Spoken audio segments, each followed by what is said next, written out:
This morning, the Sunday Times published an article about Russell Brand, and I expected to see more detail, more information than we'd seen in over the revelations yesterday. But there's not really much more except to confirm that he's not a very likable man. There's a thread of aggression and pushiness which is disturbing. He's been accused of the R word before, and then went on 6 weeks later to perform at the Olympic Games. So he has that sort of ability to wriggle out of these accusations, and it is quite and come back bigger than ever.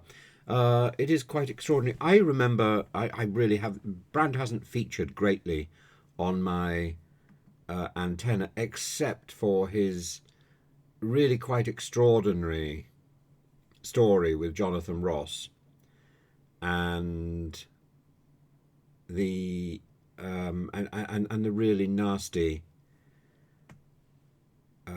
attack on Sachs, the fellow who was in Fawlty Towers, and this is in 2008, and he was claiming that he had had sex with Sax's granddaughter. It's a and boasting of this over the telephone with Jonathan Ross. The two of them are simply sordid and exposed as sordid in that story. I see nothing to defend either of them, and the current allegations. Apparently there's a background with female comedians and top brass at ITV Channel 4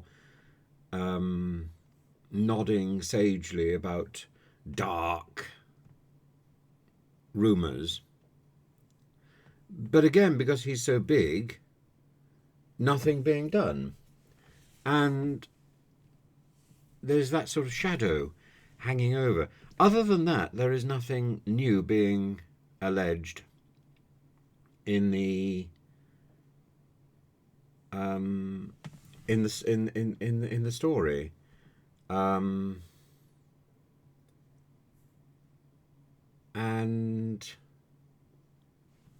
I find it disturbing that somebody who is represented by a sort of sideshow of one of the greatest sort of talent agencies in London, Curtis Brown, should be so indulged, because this is the indulgence of celebrity,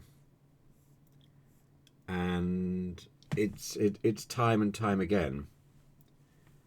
Uh, that said, he hasn't been charged with anything. He hasn't. There isn't a police investigation.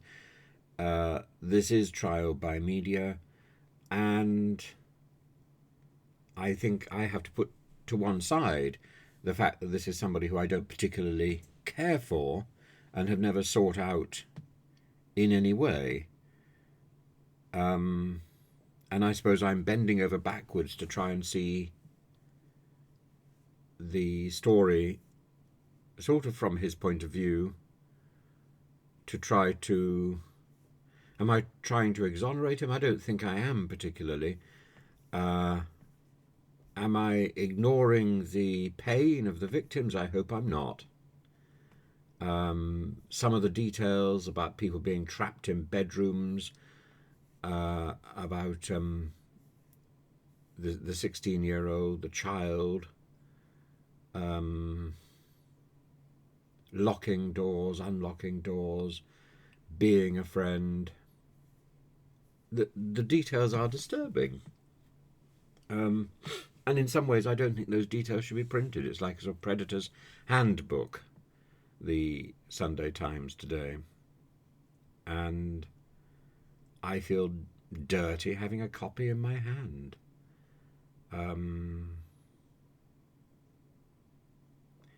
So I think I think this is a scurrilous story, a sordid story, and given his history, I think Russell Brand is likely to find a way to wriggle out of this. I think there's a there's a lot of people who are going to be very hurt, and sorry just doesn't do it. So, sorry isn't enough.